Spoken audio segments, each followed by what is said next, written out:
So, today I want to talk about how mothers manipulate families.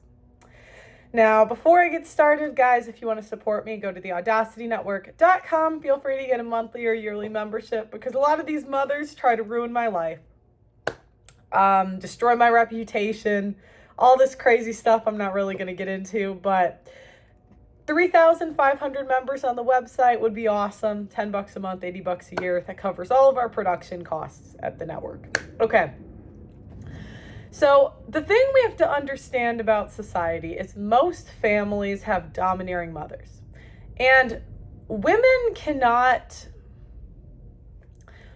don't have physical dominance to exert over people. So they have a couple tools of manipulation to get what they want. Number one is over exaggerating things or overreacting. So that's what you get. You get a mother that if the house has one thing wrong, she'll freak out and it's World War III and everyone has to go on eggshells. Two is she manipulates another man into getting her way. That oftentimes is backed up by the state. And three is manipulating groups against each other. And we're going to get into all of these. So there's a reason we have a phrase like happy wife, happy life. And this is essentially when the mother is pissed off, everything is frozen in the house. The mother controls the progression of a household based on her emotions. Now, there's a couple ways that she manipulates people. Now, as you guys know, men make more money than women. Women have a tendency to marry men that make more money.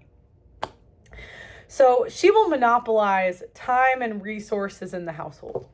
They'll go on vacations they don't need. Vacations are for mothers, not fathers. If a family travels a lot, it's not usually because the father wants to, it's usually because the mother wants to.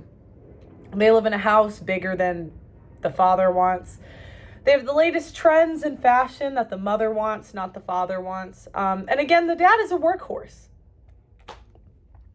He's not legally able to take away her credit card. And so he's forced to pay for her Amazon boxes, dinners going out that they don't need. I'm even hearing about stay-at-home moms paying for daycare. You have one job. Okay, so I want to talk about the common phrases that mothers use to manipulate their kids. So number one is I am going to die one day. So if you do anything they don't want, they will remind you, I am going to die. Everybody is going to die. I think mothers get off.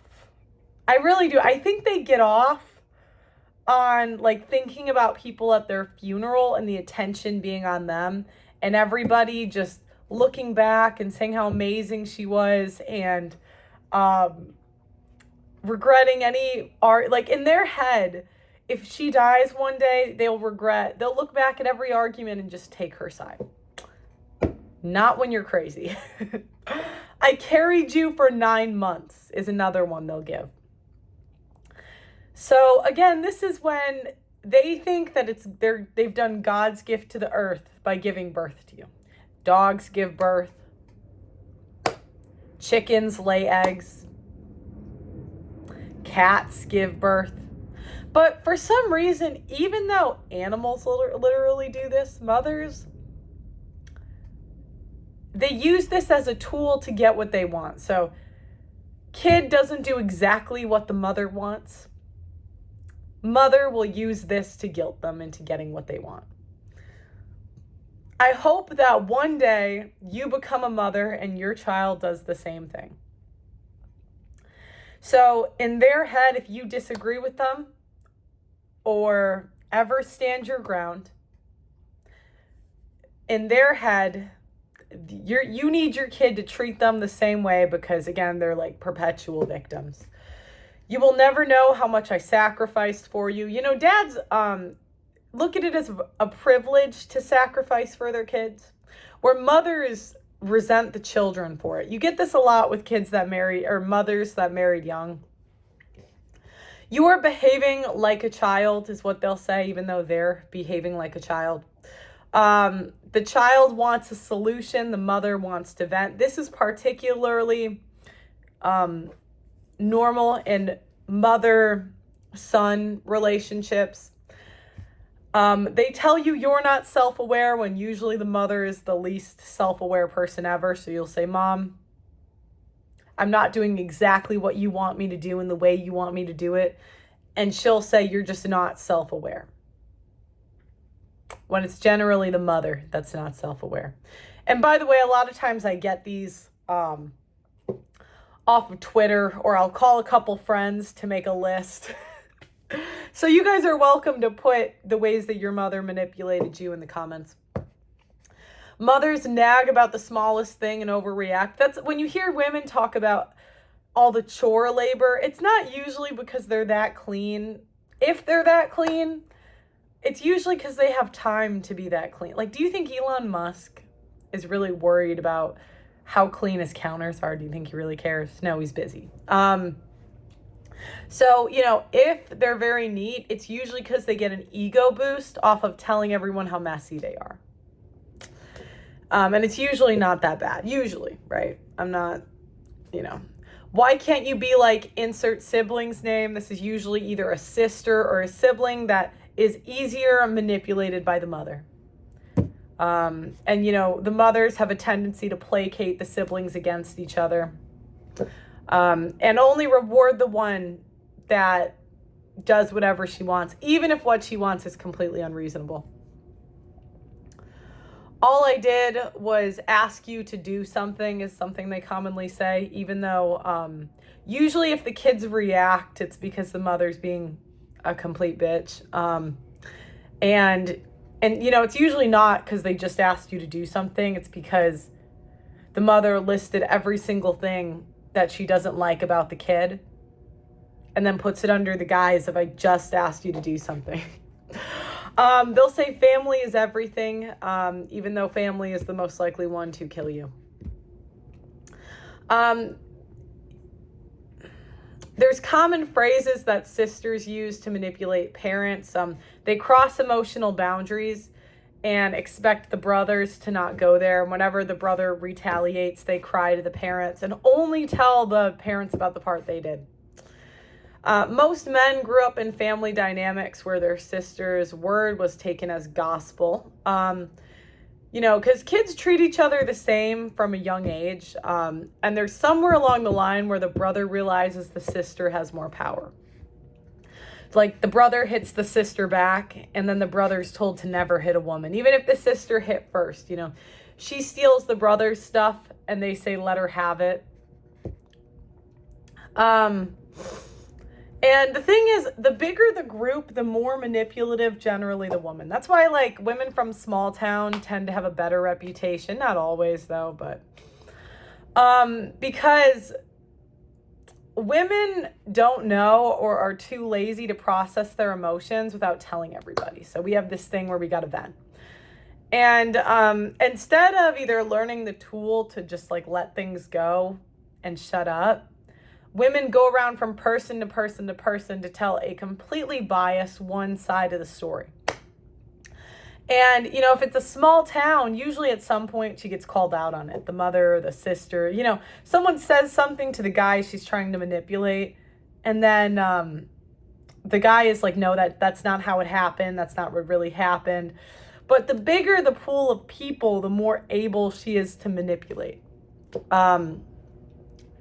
That's why usually, we have the term city girl, because it's easier for them to manipulate. They can run from their reputation more. Now, I want to talk about how family dynamics translates to women ruining their relationships and their future. So women have a tendency to alienate the dad from their side of the family and drag the dad to all these events that he does not care about and is forced to. I saw a video of Dolly Parton talking about how her husband didn't even know she was famous. And her husband's happy for her. He knows she loves to perform. But he said, I am not going to any of these awards ceremony. He went to one and he hated it. He says, I'm not going. She didn't play victim. She didn't cry. She just respected the decision. How many men are forced to go to these stupid family functions with her side of the family? He'd be fine if she wanted to go. But she drags the family and the kids, who don't even like the in-laws half the time. Another way that women will manipulate their husbands is they get the family involved. So if the woman doesn't get her way, she'll go to her dad, she'll go to her brother to manipulate the boyfriend or the husband into getting her way. Again, this is why sometimes a really involved family can be a bad thing. It really can. Because the woman uses the family to get her way from the husband. She can even at times, I've seen mothers or daughters turn the husband's sisters and mothers against him. I've seen that in divorce court. Mothers lay the ground for daughters to be able to isolate and manipulate their future husband and sons. Daughters get the same amount of control in their household as they saw their mothers get. Mothers will guilt the father from moving away where the daughter grew up. So if you ever see people moving back to their hometown, it's always the mother's hometown. It's never the father's hometown. And usually this is because the mother has guilted the father into feeling bad that he took her away from her family. You're supposed to go start a new family. But a lot of times daughters just can't let it go. They can't go start something new. They have to they live in the past. And often this is because the mother guilts the daughter because the mother can't let go of her kids. She can't let them go off and be free, right? Mothers will turn the kids against their parents. If there's a simp dad who does everything for the daughter will resent the husband for not doing everything for her too. So you'll see this in these daughters whose mother didn't have to work. They'll resent the new husband for also for her having to work, even though, an assistant job 20 hours a week isn't really going to kill you. It's not. You're not paving the pavements. You're not building buildings, going into a coal mine. The most common employed jobs are a lot of times work from home or air conditioned. When the mother and father gets older, the kids are prioritized the kids are told to prioritize the mother's needs over the father's. No one ever asks what the dad's going to do after retirement, but the mother thinks they're entitled to their kids taking care of her when she's old, no matter how bad and selfish and manipulative she was when the kids were young.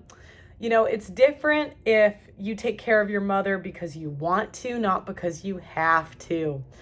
A parent's behavior towards kids when they're young should make the kids want to take care of them when they're old. But instead, it becomes the new husband's problem. So how many times does the son-in-law forced to take care of a mother that's a raging bitch? It's one thing if she's a kind mother, good to be around. But when she's a manipulative bitch, it's just annoying. And it becomes the son's problem.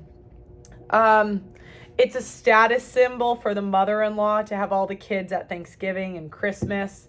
And she gets to brag to all of her friends, I had all my kids home for Christmas. And it's World War III if the kids don't go. Again, meddling into it doesn't allow the kids to make new relationships, right? It doesn't allow them to grow up, leave the nest. Mothers also plan every single detail so they can get mad if you do not follow the plan exactly.